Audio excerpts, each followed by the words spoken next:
이 시간 우리에게 주시는 하나님의 말씀 요한복음 3장 16절 말씀입니다. 신약성경 146쪽에 있습니다.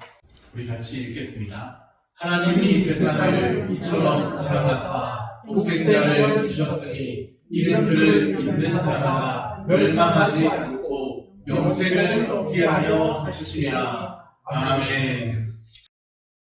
할렐루야. 오늘 블레싱데이 축복의 날에 맞춰서 제 말씀을 준비했습니다. 믿음을 갖지 않은 분이 계시다면 믿음을 갖게 되시기를 바라고, 또 믿음이 있는 분이 계시다면 그 믿음이 더욱더 견고하게 되는 역사가 있게 되기를 소원합니다. 7가지 영적인 진리, 앞글자만 떼서 7영리입니다. 오늘 그 말씀 함께 나누기 원합니다. 성경의 진리를 한 구절로 요약할 수 있을까? 그런 생각을 해본 적이 있습니다. 한 구절로 요약이 쉽지 않습니다. 성경은 보는 관점에 따라서 이렇게도 저렇게도 해석될 수가 있잖아요. 다양한 해석이 있을 수가 있잖아요. 물론 구원의 진리에 있어서만큼은 모든 사람에게 명료합니다. 모든 믿는 자에게 구원의 진리에 있어서만큼은 명료합니다. 그런데 성경이 참 다양하게 해석될 수 있는 부분도 있어서 한 구절로 요약한다는 게 쉬운 일인가 생각해 봅니다. 성경의 진리를 한 구절로 요약하는 것은 어떻게 보면 그다지 바람직해 보이지 않는다, 이런 생각도 들기도 합니다. 자칫 풍성한 성경의 진리를 한 구절에만, 너무 하나의 어떤 그런 관점에만 지나치게 축소할 수도 있기 때문이죠. 그런데도 성경의 핵심을 짧은 시간에 알기 위해서 성경의 진리를 한 구절로 요약하는 것 필요한 일 같기도 합니다. 오늘 요한복음 3장 16절입니다. 요한복음 3장 16절은 성경의 진리를 포괄적으로 압축하여 제시합니다. 요한복음 3장 16절 오늘 말씀을 통해서 7가지 영적인 진리, 약칭 7영리를 간단하게 살펴보려고 합니다. 먼저 7개의 단어를 중심으로 7가지 영적인 진리를 정리하겠습니다. 한번 따라해 보겠습니다. 하나님, 세상, 사랑, 죄, 독생자, 믿는 자, 영생. 주보에도 실어놓았는데요. 이렇게 7가지 단어. 이제 큰 윤곽이 어느 정도 무슨 말을 하려고 하는지 보이시나요? 첫 번째는 하나님입니다. 요한복음 3장 16절은 하나님이 세상을, 하나님이 그렇게 시작하고 있죠. 첫 번째 영적인 진리는 하나님이 계시다는 것입니다. 하나님이 계신다. 성경은 하나님이 계신다고 말씀합니다. 창세기 1장 1절 말씀, 태초에 하나님이 천지를 창조하십니다. 천지를 창조하신 하나님이 계십니다. 하나님이 있다고 하는 입장, 유실론. 하나님이 없다고 하는 입장, 무신론. 하나님이 있는지 없는지 나는 알지도 못하겠고 관심도 없고 불가지론, 이렇게 부릅니다. 성경은 하나님이 계신다, 이것을 증명하려고 하지 않습니다. 그냥 태초에 하나님이 천지를 창조하십니다, 그냥 전제하고 선포할 뿐이죠. 이 전제, 유실론적인 대전제, 하나님이 살아계신다고 하는 이 전제는 우리의 삶에 영향을 미치는 대전제입니다. 그냥 막연한 추측이 아니라 우리 삶에 영향을 미친다는 거예요. 하나님이 살아계신다, 이 진리가. 하나님이 살아계신다고 하는 이 진리, 과학적으로 증명되어야 하는 것이 아닙니다. 증명할 수도 없고 과학적으로 증명되어야 하는 것이 아닙니다. 성경에 의존해서 그냥 믿음으로 받아들이고 고백하는 것이죠. 이것이 기독교 신앙의 출발점입니다. 우리는 우리의 신앙의 출발점은 성경이 하나님의 말씀이라는 것, 또 성경이 하나님은 살아계시다고 하는 거기에서부터 믿음으로 출발합니다. 그 말씀 그대로, 하나님 살아계시다고 하는 그것을 말씀 그대로를 받아들이면서 믿음으로 출발합니다. 두 번째는 세상입니다. 하나님이 세상을, 이렇게 말씀했죠. 요한복음 3장 16절은 하나님이 세상에 대해 말하고 있어요. 하나님이 계시고 온 인류를 뜻하는 세상이 있습니다. 두 번째 영적인 진리는 하나님께서 세상을 창조하셨다고 하는 것입니다. 물론 여기서 말하는 요한복음 3장 16절에서 말하는 세상은 창조의 맥락에서 언급되고 있는 것이 아니죠. 세상을 뜻하는 헬라어가 코스모스인데요. 코스모스 어디서 많이 들어본 말 같은데 유대인과 이방인을 포함한 온 인류를 의미하는 단어가 코스모스입니다. 유대인의 전통적인 사고방식, 유대교 입장에서 보면요, 선택받은 백성은 이스라엘 백성뿐인 거예요. 하나님의 선택받은 백성은 이스라엘. 그런데 사도 요한이 요한복음을 기록했죠. 사도 요한. 그 요한은 지금 하나님이 세상을 이처럼 사랑하사 이렇게 말할 때 이 세상은 유대 민족만이 아니라 이방인까지도 포함하는 온 인류, 그 온 인류, 모든 민족을 초월한 온 인류를 말합니다. 어떤 특정 민족이 아니라 모든 민족으로서의 온 인류를 말한다는 것이죠. 그러니까 창조의 맥락에서 말한 것이 아니라 복음의 보편성, 복음의 보편성의 그 맥락에서 복음은 모든 민족에게 열려있다. 유대인에게만이 아니라 모든 민족에게 열려있다. 이것을 사도 요한이 전하고 싶은 거예요. 하나님의 세상을, 하나님이 유대인에게만이 아니라 세상, 온 인류, 유대인뿐만 아니라 이방인에게도 모든 민족에게 복음은 열려있다. 그것을 말씀하고 싶은 것이죠. 그런데 분명히 성경의 전반적인 진리를 통해서 보면 세상을 하나님께서 창조하셨다고 말씀합니다. 세상은 하나님이 창조하셨습니다. 창조론이라고 하는데 신앙인의 답변이 아닌가요? 창조의 과학적 증거가 있을까요? 우리가 하나님에 대한 과학적 증거, 하나님이 있다 없다는 과학적으로 밝혀낼 수 없다 하더라도 하나님이 있다 없다 밝혀내려고 하는 시도가 헛된 것이고 밝혀낼 수도 없는데 하나님이 세상을 창조했다는 그 창조된 세계에 대한 과학적 증거가 있느냐는 거죠. 창조의 과학적 증거. 창조의 과학적 증거가 있을까요? 예, 있습니다. 그것이 무엇이냐? DNA, 생명의 설계도입니다. 생명의 설계도, DNA 들어보셨죠? 생명의 설계도. 이것은 제가 주장하는 것이 아니고 창조론을 따르는 과학자 중에는 그렇게 보기도 하는 거예요. DNA, 생명의 설계도. 아주 작은 모기 한 마리 보셨겠지만 모기 눈알 보셨습니까? 모기 눈알 보신 적 없으시죠?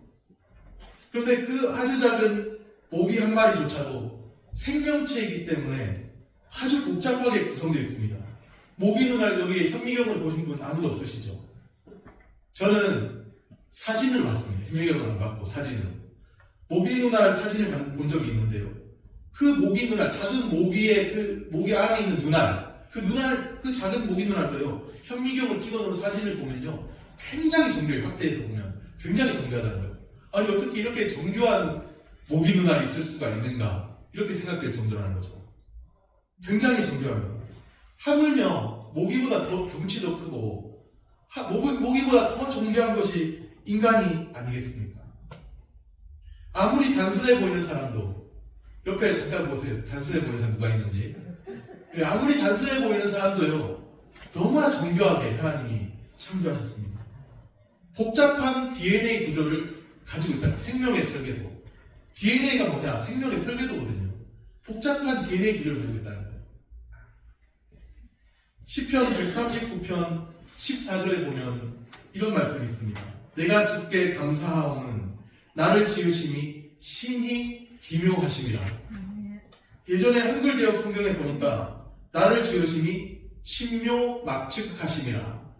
옆에 한번 다시 보세요. 신묘막측하게 지으셨는지. 네, 나를 지으심이 신묘막측하십니다. 사람은 신묘막측하게 창조되었습니다.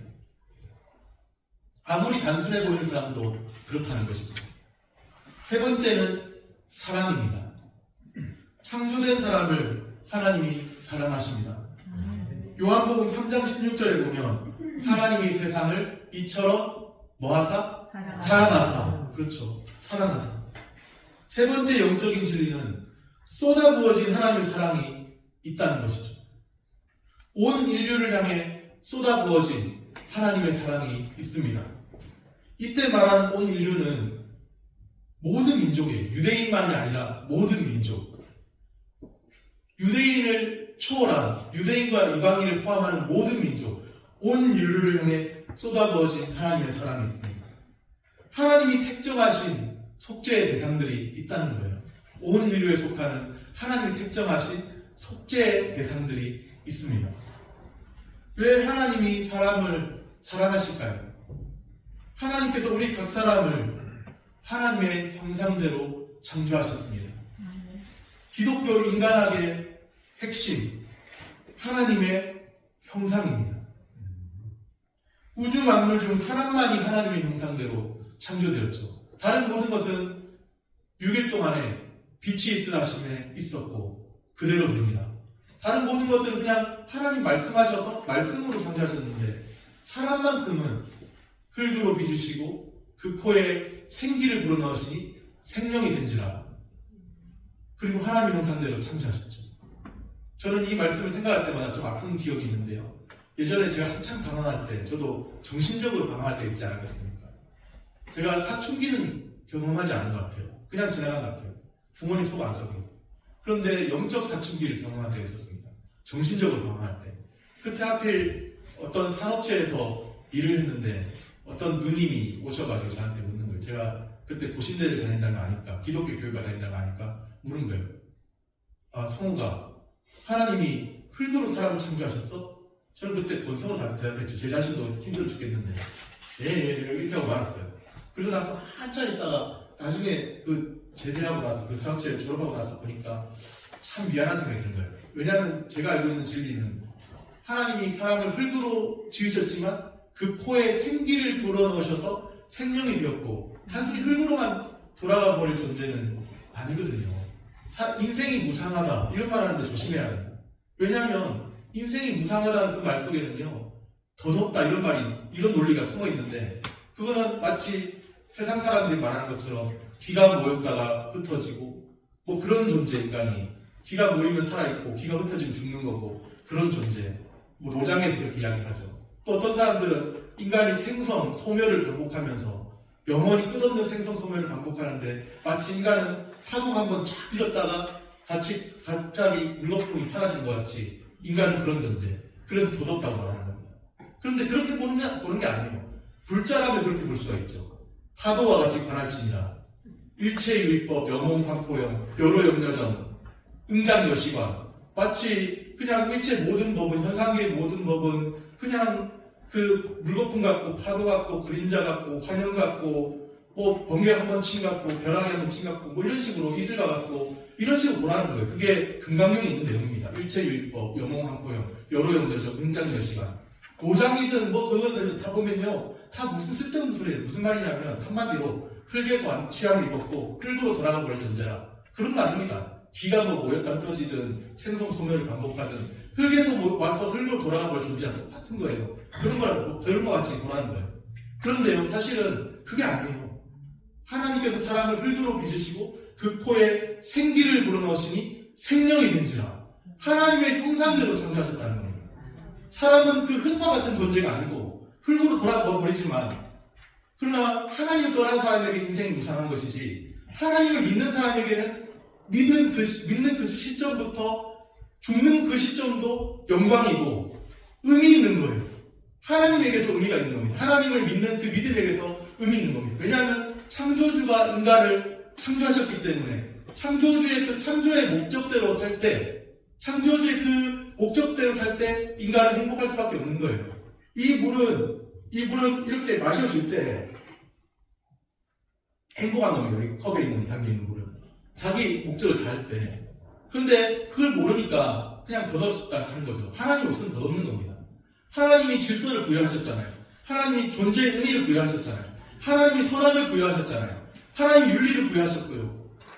하나님 우리의 삶의 의미를 부여하셨습니다.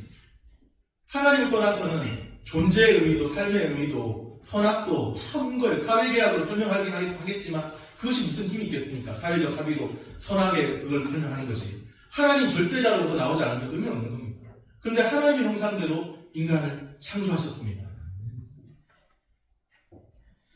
사람이 하나님의 형상대로 창조되어서 사람이 하나님과 교제할 수 있는 거예요. 우리가 이렇게 나와서 하나님께 예배드리는 거, 종교 의식이 아니라 하나님과 교제 나눌 수 있는 거, 그것이 바로 하나님의 형상대로 창조되었기 때문입니다. 하나님께서는 그런 삶을 디자인하셨습니다. 하나님을 즐거워하는 삶을 디자인하셨어요. 하나님을 영원토록 즐거워하며 살기를 바라시는 것이죠.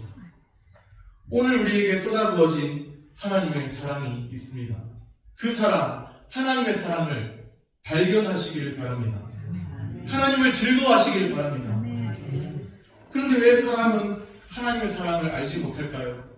네 번째 영적인 진리가 이에 대한 답을 줍니다. 네 번째는 뭘까요?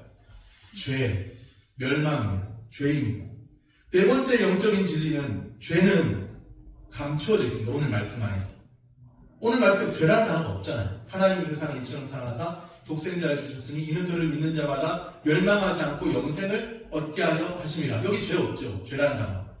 그런데 감춰져 있지만 오늘 말씀에서 분명하게 추론할 수 있는, 죄에 대해 추론할 수 있는 단어가 있습니다. 그게 무엇인가? 멸망하지 않고. 멸망이라는 단어입니다. 우리 한번 따라해 보겠습니다. 사람은 죄에 빠져 하나님의 사랑을 알지 못합니다. 네 번째 영적인 진리는 사람은 죄에 빠져 하나님의 사랑을 알지 못한다는 거예요. 나도 죄를 지었나? 나 나름대로 선하게 사는 것 같은데? 이렇게 생각하시는 분들이 있죠. 죄에 대해서 여러 말로 사람들이 정리를 합니다.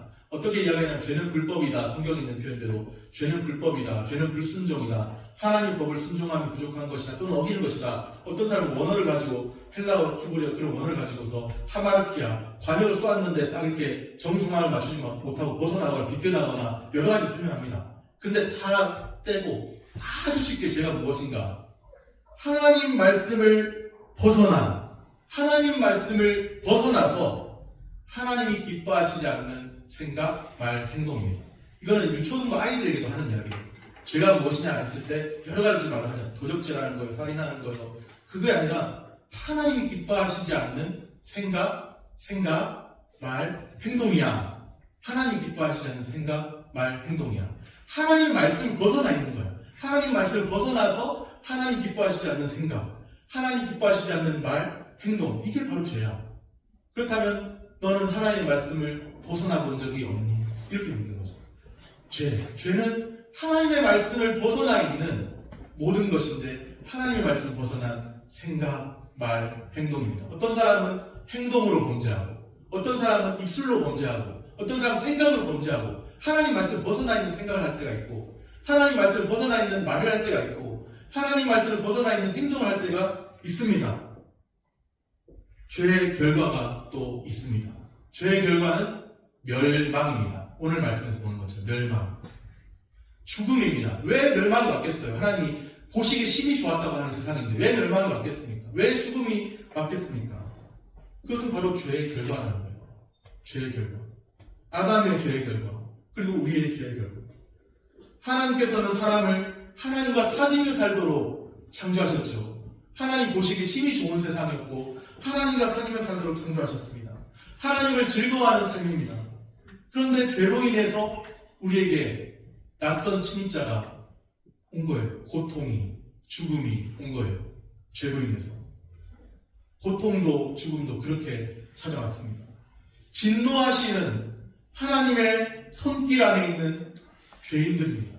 모든 거듭나지 않은 모든 육적인 출생을 경험하는 자연인이 있고 거듭난 사람이 있는데 거듭남을 경험하지 못한 모든 자연인은 본질상 진노의 자녀, 하나님의 손 안에 있는 진노하시는 하나님의 손 안에 있는 죄인들입니다. 그들의 결국이 무엇일까요? 죄에서 돌이키지 않는 한 멸망하지 않고 해서 멸망, 그 멸망이 기다리고 있는 거예요. 죽음입니다. 돌이킴이 그토록 중요한 이유, 죄에서 돌이키고 하나님께로 돌이켜야 하는 이유, 멸망을 피할 길이 있다는 거예요. 그냥 육신의 죽음만을 말하는 게 아니라는 거 아시죠? 육신의 죽음만, 단지 육신의 죽음만을 말하는 게 아니라 하나님의 생명에서 떠나 있는 그 삶에서 돌이켜야 하는데 하나님의 생명과 연합된 그 삶을 누려야 하는데 그것을 모르고 사는 멸망이 있다는 거예요. 하나님과 단절되어 사는 삶이 있다는 거예요. 주의 말씀을 듣고 죄에서 돌이켜야 합니다. 살아계신 하나님께로, 하나님 말씀이 선포하고 있는 살아계신 하나님께로 돌이켜야 합니다. 죄에서 돌아서서 살아계신 하나님과 함께 사귀며 사는 삶을 살아야 합니다. 죄인이 아니면 구원자가 필요하지 않습니다. 병든 자에게라야 의원이 있을 때 있지, 건강한 자에게는 의원이 있을 때 없어요.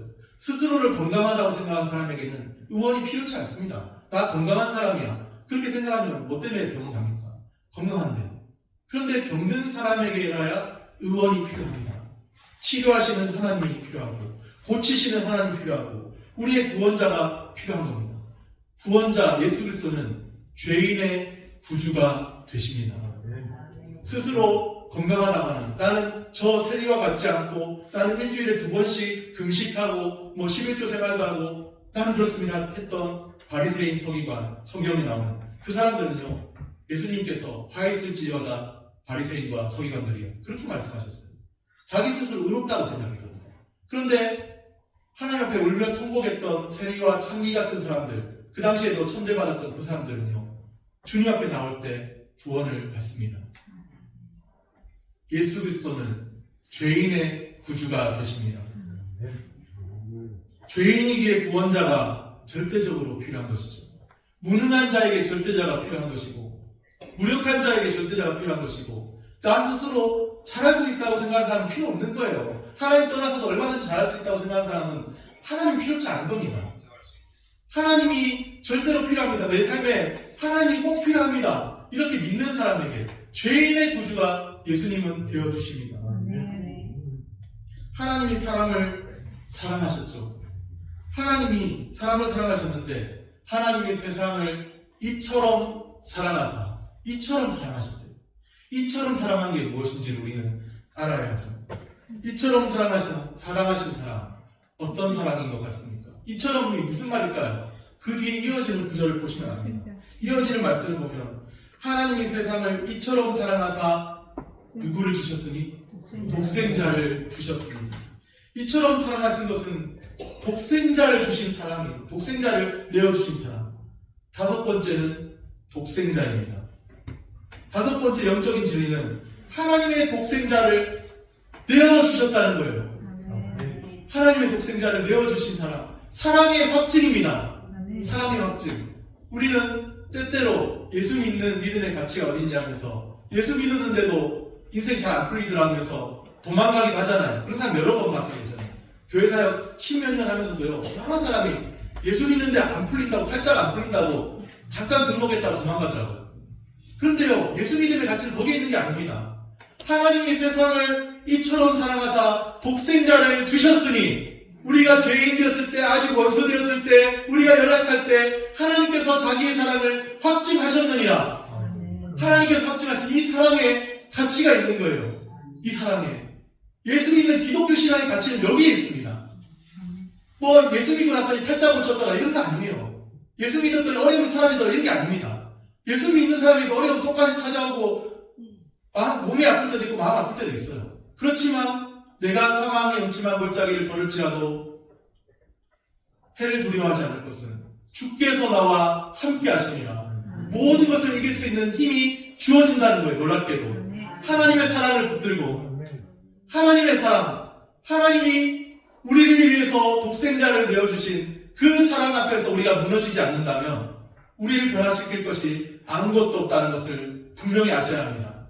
여기에 100번 1000번 나와도 소용이 없습니다. 하나님의 독생자 십자가의 그 사랑 앞에서 우리가 무너지지 않는다면, 자기 부인이 나타나지 않는다면, 십자가 앞에서 자기 부인이 나타나지 않는다면 종교의식만 행하고 있을 뿐인 거예요.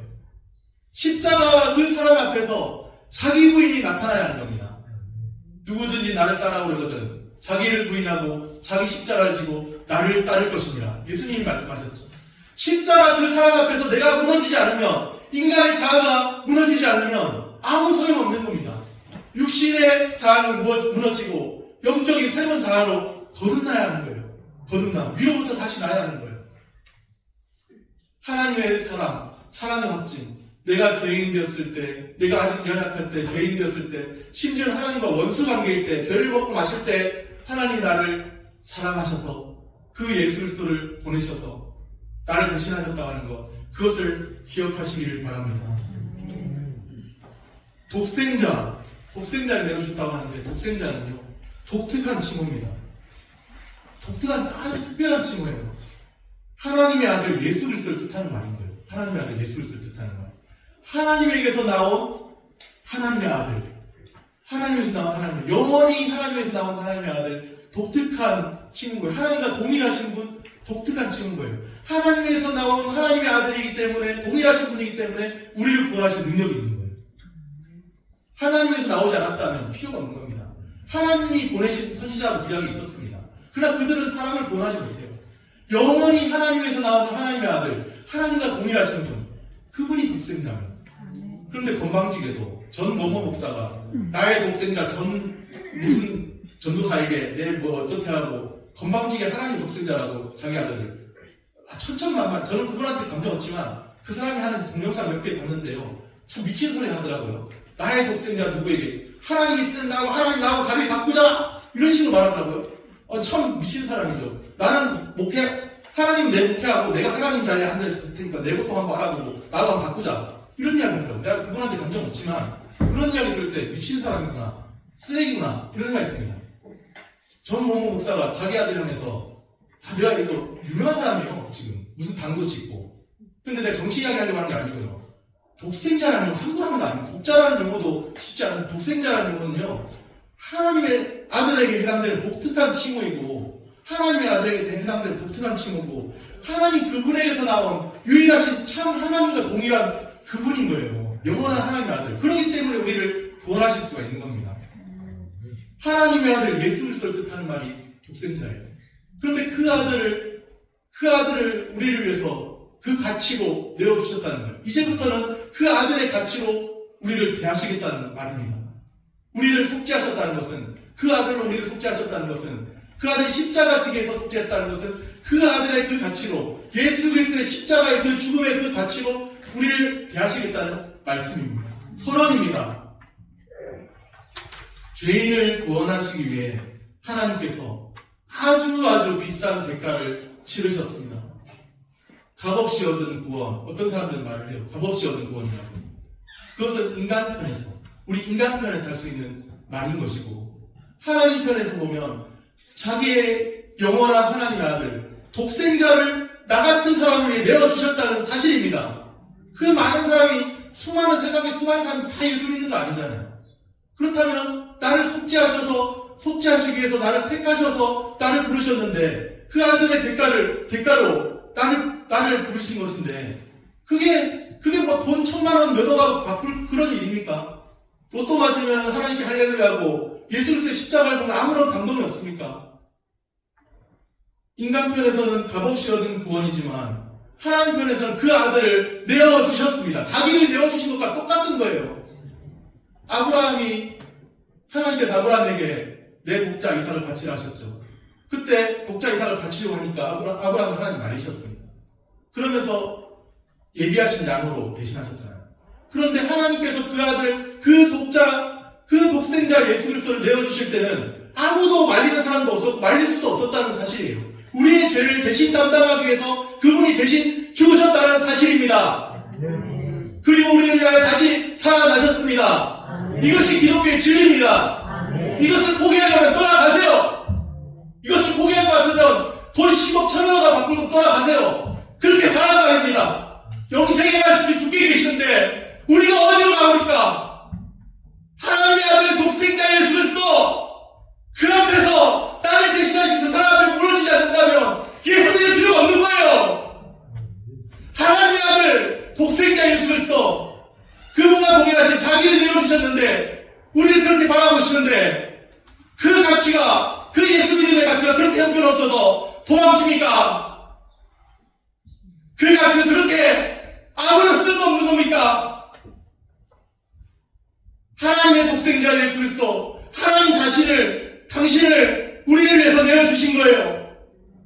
그 사람, 내가 무슨 자격이 있다고, 뭐가 사랑이 있다고 나를 위해서 내어주셨습니까?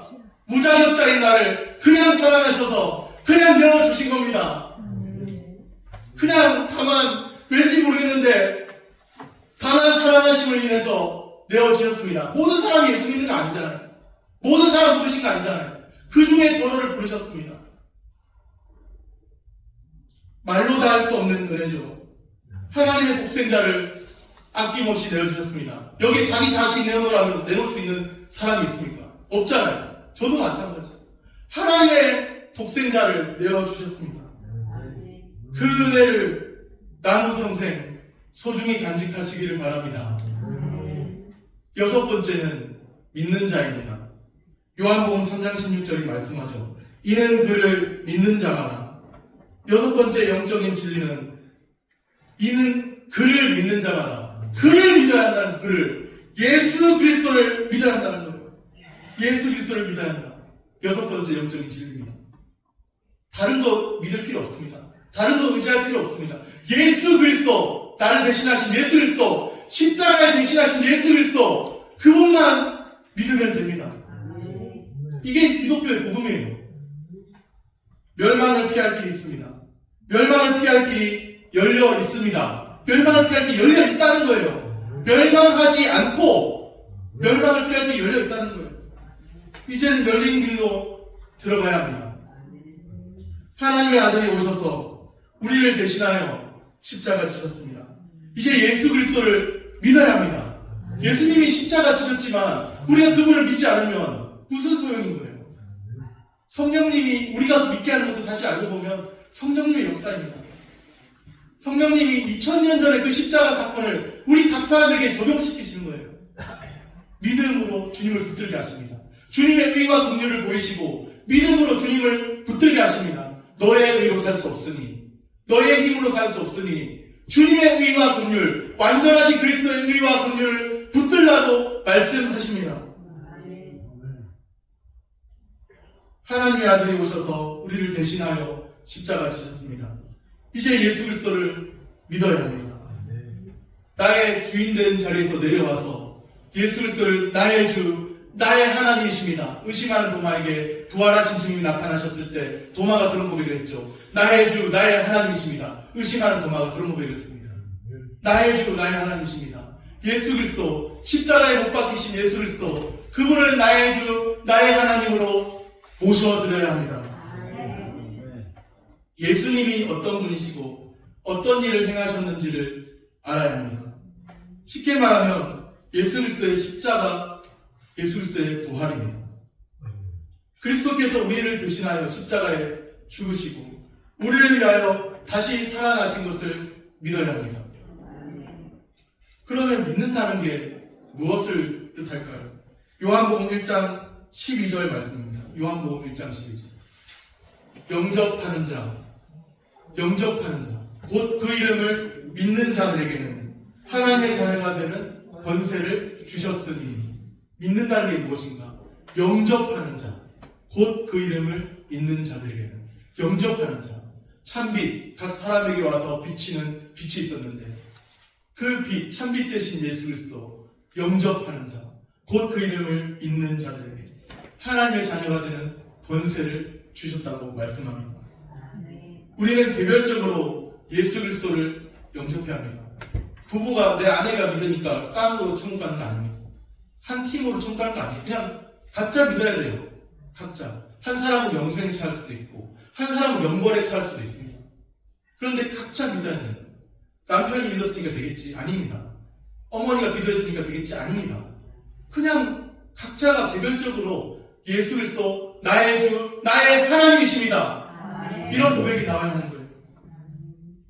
예수 그리스도를 영접해야 합니다. 영접을 사전적으로 찾아보면요, 그냥 손님 맞아드리는 뭐 그런 느낌이에요. 모셔드리는. 그런데 사실 여기서 말하는 영접은 그런 느낌이 아니에요. 그것이 아니라 손님 이렇게 문 두드리고 뭐 벨 누르니까 손님 맞아드리고 이런 느낌이 아니라 나의 주인된 자리에서 내가 내려오고 주님이 그 자리에 앉으시는 거예요. 하나님이 나의 주, 예수님이 나의 주, 나의 하나님 되십니다. 이게 영접이에요. 손님으로 맞아들인 게 아니고 나의 주인으로 맞아들인 거예요. 주인이 바뀌는 겁니다. 이것은 아멘하는 사람들이 미친 사람들이죠. 세상 사람들 볼 때는 주인이 바뀌었다는데. 내 주인이 바뀌었다는데 내가 내 인생의 주인인지 무슨 소리야. 미친 사람들이죠. 세상 사람들 볼 때는. 주인이 바뀌었다는 거예요. 주인이 주권이 바뀌고 소유권이 바뀐 거예요. 나의 모든 소유는 이제부터 주님의 것입니다. 아멘이십니까? 미친 사람들이네요. 나의 주인 주권도 소유권도 다 주님 거라는 거예요. 그게 참 놀라운 참으로 복음이에요. 주인의 자리가 바뀐 겁니다. 소유권도 바뀐 거예요. 주권이 바뀔 때 소유권도 바뀐 거예요. 나의 모든 것 주님의 것입니다. 나의 몸도 주님의 것입니다. 나의 마음도 주님의 것입니다. 내 모든 것이 주님의 것입니다. 이제부터 주님을 내가 주인 된 자리에서 내려오고 내가 스스로 하나님 된 자리에서 내려오고 주님이 내 보좌에 앉아 주옵소서. 이것이 기독교 복음을 말하는 거라는 거예요. 미친 소리라고 들으시는 분들은 다음 주 다 안 나오셔도 됩니다. 이것이 진정 기독교가 말하는 복음입니다. 다른 데 찾아가세요. 그런 분들 미친 소리 하고 있다고 생각하는 분들은 다른 데 찾아가셔서 다른 데서 하는 말 잘 들으세요. 예수 믿고 평탄하게 다 길이 열려지니까 아무 걱정하지 말고 아무 어려움도 없을 거라고 하는 그런 것을 가세요. 저는 제가 본 성경에서 진리라고 말하는 것을 외치고 있습니다. 예수 그리스도의 복음, 주인이 바뀌는 겁니다. 그냥 가볍게 생각하셨습니까? 주인이 바뀐 겁니다. 자신을 내어주시고 너는 나의 것이 되라고 하신 거예요. 자신을 내어주시고 십자가에서 내어주시고 너는 나의 것이 되라고 말씀하십니다. 예수 그리스도를 영접해야 합니다. 나의 주, 나의 하나님으로 모셔드려야 합니다. 주님과 함께 사는 것입니다. 영접하고 나서 한순간 영접했는데 다음 순간 잘 가시오 하고 쫓아내는 게 아니고 영원히 주님과 함께 사는 겁니다. 7번째는 영생입니다. 영생. 요한복음 3장 16절 말씀입니다. 이는 그를 믿는 자마다 멸망하지 않고 영생을 얻게 하려 하심이라. 7번째 영적인 진리는 영생을 얻게 하려 하십니다. 믿는 자는 영생을 얻게 하려 하심이라 말씀하셨습니다. 믿는 자마다, 이는 그를 믿는 자마다 영생을 얻게 하려 하십니다. 누구든지 못 배웠어도 상관없고요.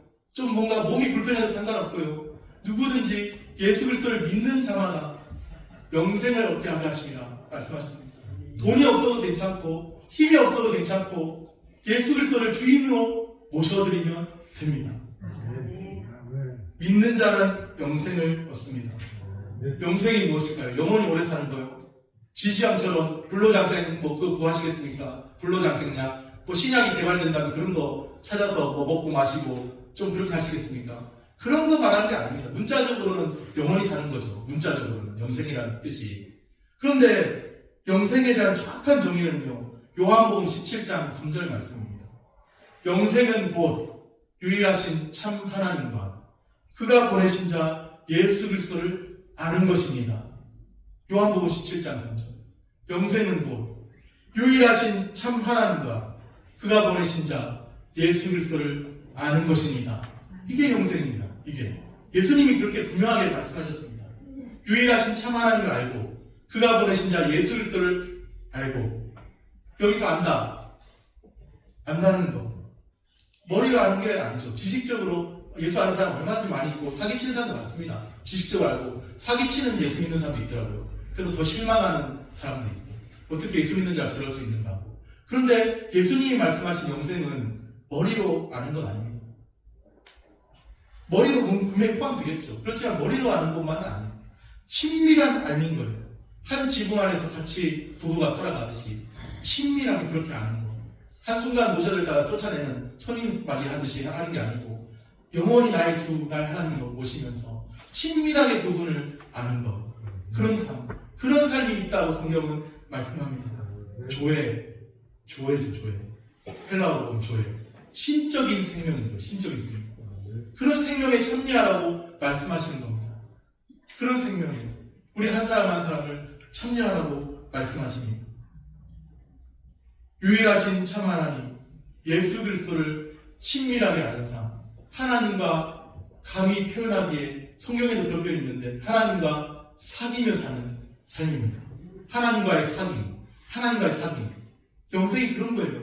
하나님과의 사귐입니다. 영원한 하나님과의 사귐. 영원한 하나님과의 사귐. 그 사귐 속에 살라고 말씀하십니다. 영생은 주님 안에 있습니다. 주님 안에 있는 영생을 누리시기를 바랍니다. 이제까지 내용은 7가지 단어로 정리됩니다. 다시 한번 따라해 보겠습니다. 하나님, 세상, 사람, 죄, 독생자, 믿는 자, 영생. 이 시간에 함께 기도하기 원하는데요. 제가 따로 기도를 하지 않고 저의 기도를 따라서 함께 기도하기 원합니다. 이 시간 우리 마음에 혹시라도 걸림이 있거나 내 마음은 싫다, 걸림이 있거나 부담이 되시면 하지 않으셔도 돼요. 기계적으로 한다고 되는 것 아니에요.